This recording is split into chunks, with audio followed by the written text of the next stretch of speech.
women participations in the entrepreneurships around the world has a significant impact in job creations and innovations and the betterment of society. I remember when the first time I was promoted to be a C-level in the workplace that I used to work.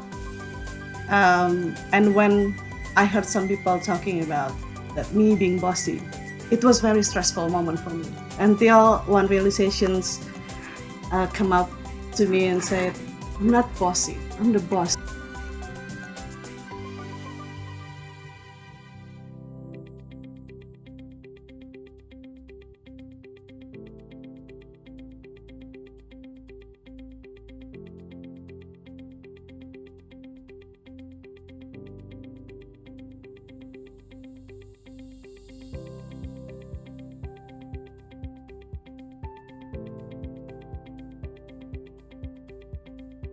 Hi, my name is Dian Ono. I'm from Indonesia. I like to call myself a social innovator. Most of these women entrepreneurs are in micro businesses.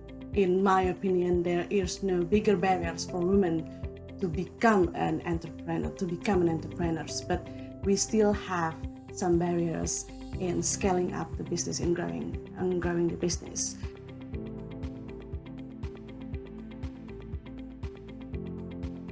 The barriers for me would be, number one is access to finance, access to knowledge. It's not that the women in Indonesia can go to school. No, we can go to school, we can get education, we can take, doctoral, PhD level as we want. But most of the workshops or training seminars, whether it's free or paid, are still located in the bigger cities of Indonesia, such as Jakarta, Bandung, Surabaya, Yogyakarta. For the people in the rural areas, what they need to do is they need to go to bigger cities. It's not as easy for some women entrepreneurs because, for example, if we just have our child or we still have children with infant children or babies, intangible barriers such as social cultures, a lack of confidence. Some of the women entrepreneurs I know didn't have the confidence to scale up their businesses because they're afraid if they scale up their business, they wouldn't be able to handle it, and they wouldn't be able to handle it perfectly while tending to the family as well, because they have dual roles. They are the CEOs of the companies, but also the CEOs of the household. Having more alternative capital sources, not just the formal institution like bank, but also other institutions as well, and different kind of funding. You have grants, funds, soft loans, equity investment, etc. Also giving a financial literacy for these women entrepreneurs. Because in the smaller scale, sometimes they can have a very good cash flow, but they don't really know how to manage the financial. Different kind of fundings will be suitable for different stages of their businesses, and that's one of the things they need to know.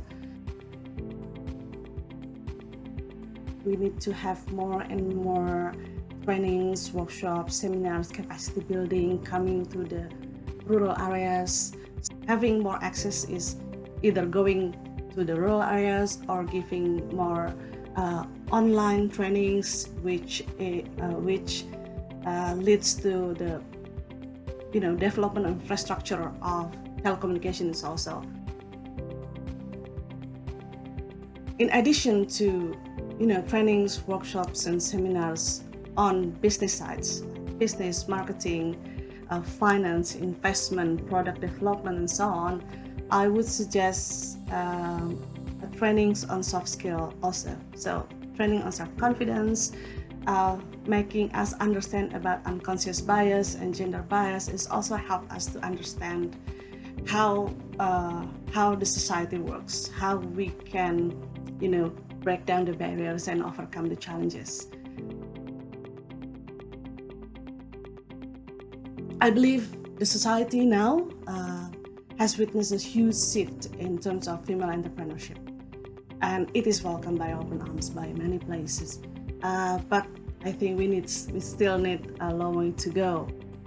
There are also some gap in the financial funding.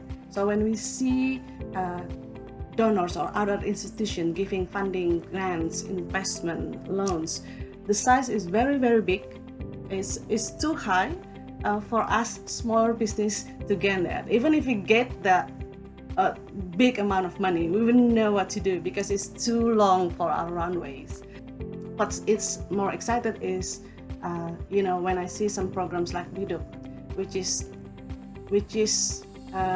for me the size of what Biduk has offered is also very suitable for us. I'm mostly excited because a lot more and more people are coming into these small sectors and giving us some ammunitions to grow from micro to small and small to medium size.